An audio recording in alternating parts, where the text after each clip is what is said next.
I think the whole world is holding its breath for the highly anticipated and expected summit meeting between the Chinese President Xi Jinping and the US President Joe Biden in San Francisco. Why?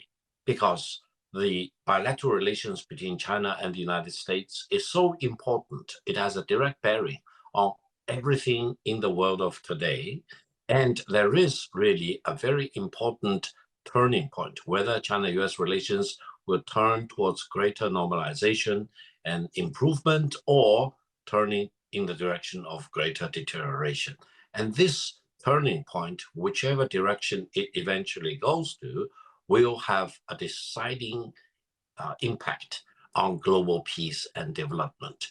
From the Chinese perspective, I think what really matters the most among the most important things is to emphasize to the American counterparts the importance of sticking to the one China policy, because we know in recent years, the United States has taken measures to hollow out the one China policy, which not only alienated the Chinese government and the Chinese people, but also triggered the situation in a very dangerous direction.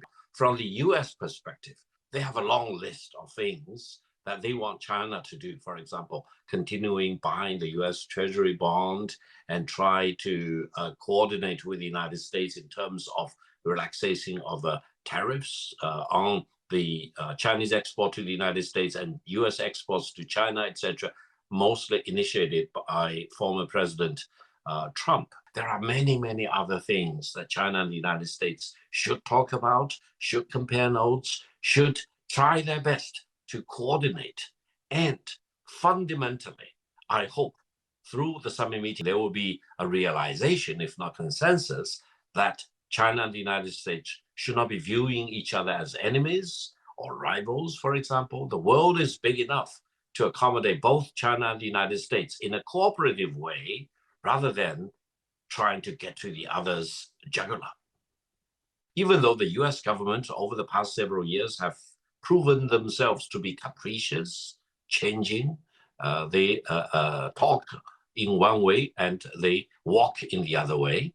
But we still want to make maximum efforts, trying to convince them that there is a better way, there is a highway, there is cooperation possibilities between China and the United States. And we need to guide Washington in the positive direction, rather than giving up on the United States and allow the United States to go more dangerously in the wrong direction.